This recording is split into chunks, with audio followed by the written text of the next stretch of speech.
Anyway, what is philosophy? The word philosophy comes from the Greek words philos, love, and sophia, wisdom. In other words, philosophy is the love of wisdom. It's the practice of asking very big questions, ones that often have more than one possible answer, or no clear answers at all. Here is a very small sampling of the types of questions asked in philosophy. What is real? What exists?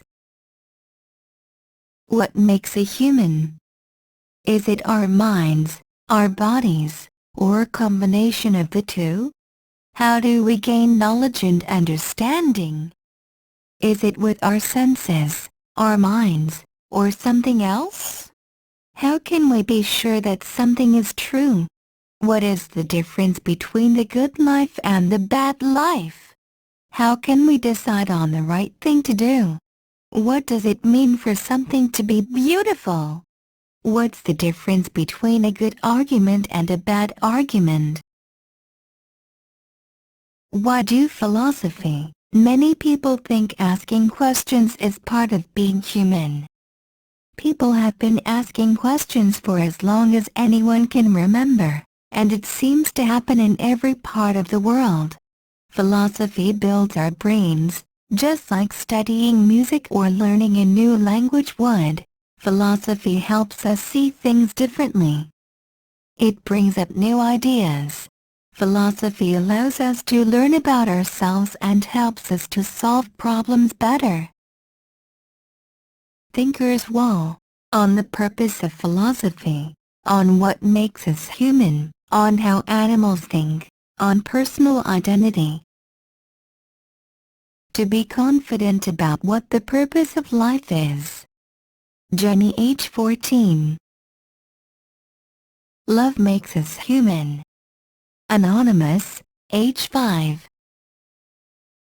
Animals don't feel sorry when they do something wrong, like humans do, because animals don't do things wrong, like humans do. Anonymous, age 7. Every single day I go to school wearing a clown wig on my head so people think that my real hair is like a clown's. Grace, age 7. What is an argument, exactly? If you have children of your own, or if you teach them, you are definitely no stranger to arguments. Even very young children are pretty adept at letting you know when they disagree. Understatement of the century. Seasoned as you may be with disagreements over clothing choice, who holds the remote, or whose turn it is, you may not be all that familiar with arguments of the philosophical variety. There are hosts of differences between an everyday shouting match and a structured argument. Tapping into the latter can be incredibly rewarding, both for adults and for little thinkers. Anatomy of a philosophy argument. Step 1. Someone brings up an idea that they think is a good one.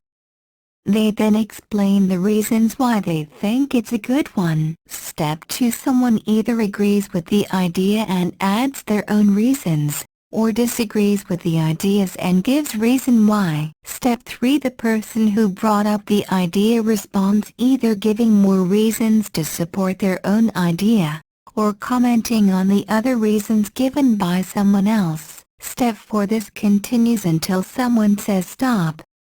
Sometimes it picks up again the next day, the next week, or the next year.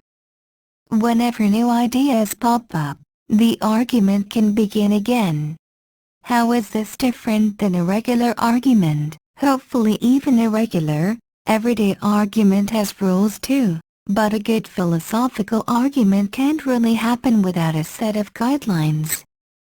At the top of the list are things like considering all ideas carefully before accepting or rejecting them, providing lots of good reasons to support an argument, and not getting distracted.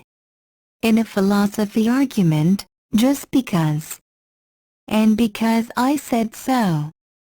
are never acceptable. In a philosophy argument, you're not supposed to get angry. You can feel very strongly about an idea, but you have to defend it with reason and logic, not with your emotions. In a philosophy argument, it's actually okay to agree, as long as you give reasons why you think someone's ideas are good ones, and maybe even add your own. In general, a philosophy argument is really more like a discussion than a fight. The object isn't really to win the argument, but rather to throw some new ideas around and see how, and if, they work. Yes, even little kids are capable of a philosophy argument, and engaging them in this way may help diffuse some of the other kinds of arguments. Imagine being small, and having someone listen while you explain why you feel the way you feel, and want the things you want. Definitely try this. Definitely try this. A lot of people in the world never eat meat. Some think it's bad for their health, some think it's bad for nature, and some think it's bad for animals. Do you agree or disagree? Why? Do you think it's also wrong to eat vegetables and fruits? How about milk products or bread, rice and cereal? Why? Is it wrong to keep a secret? What if telling someone this secret would hurt their feelings, or make them do something harmful? When is it okay to keep things to yourself, and when is it not okay? What kinds of secrets should you keep? Why is it okay or not okay? What's the difference between being asleep and being awake? How do you know that everything you see and hear isn't a dream? What tells you that you've woken up, and that things are really there?